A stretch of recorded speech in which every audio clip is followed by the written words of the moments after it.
Hi, I'm Carol Wheel and I teach at Dane Court Grammar School, and I'm teaching Key Stage 4 students about William Blake's London poem. I want you to take your poem and I want you, because it's all in alphabetical order, I've taken away all the grammatical words, I want you individually to highlight the 5 words that really stand out to you. The poem I've decided to do in a completely different style to normal. I'm not going to give them the actual poem in front of them as it exists. I'm going to make it alphabetical. I can take out any grammatical words like a, and, the, and at, and there I'm left with the bare bones, the real poetry words that I want to explore. These words are the ones our class noticed first of all. What do they have in common, perhaps, for this class? Anyone venture an idea? Jack? They all suggest fear and darkness. Can we perhaps put 2 words together that you would link in that way? Blood and midnight. Okay, so there we got that one, and linked together.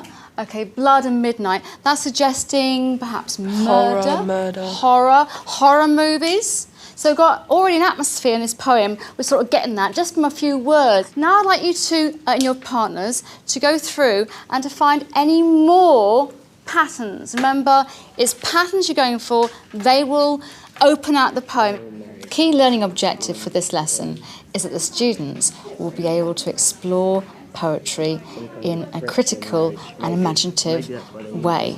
It's an open, unstructured way. They're left to their own devices in one sense. We've got the idea of Black Plague, the London, because of all the words that relate to darkness and all the words that relate to death. Manacles, they're handcuffs, so we thought that would link with weakness, because when you're handcuffed, you can't do anything, it makes you feel weak. They start off very slowly, but now they're starting to get more confident with what they're doing. That's the openness of this particular approach, and some people are realising that actually they can make connections and it's working for them. And when they get to see the poem in its entirety, they'll be quite surprised how accurate they were. I thought it could be set in London because it's got London and Thames, Yeah. and then it's got chimney sweepers, and chimney sweepers are most common in London. So what do you got? You've already got a context. Yeah. And I didn't tell you which context it was. No. Okay, we know full well it's last century or the century before that because of the chimney sweeps. Yeah. What else are you getting there from that? How about the word chartered? It makes it all seem like organised because it all seems rather deathly, but then you've got organised. Organised death? Yeah. Ooh, that is good. If you knew the real context, you have got so close to cracking this poem. If you see it like this first, then you read the actual poem afterwards, it tends to make more sense because you understand the words better. I think it's easier having it like this because then you can look at like each individual word and like discuss its importance.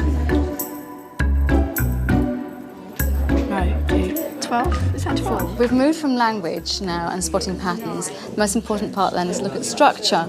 And so what I've done is I've jumbled up some of the lines and given them some lines in the correct order. They can then put the poem back together again.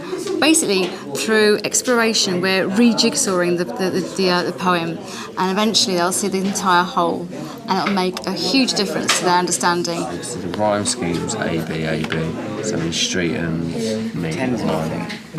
And then flow and next one. You have 1 minute to memorise as many words as possible from this poem. One person from each group will then come forward and they'll write down as many words as possible and see which team gets the most words. One of the most important reasons why I use this approach is because I want the students to go on a learning journey. I want them to explore independently, to have fun doing it, and to get to their own conclusions. And I've seen they're quite confidently analysing a very difficult poem. And go.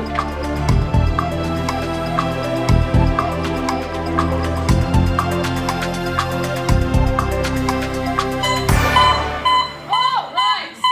13, 14, 15, 16, 17, 18, 19, 20 words for that lot. 20 words. Let's have a look at yours then. 1, 2, 3, 4, 5, 6, 7, 8, 9, 10, 11, 12, 13, 14. Oh, so Stuart is the winner. Yay! That was phenomenal.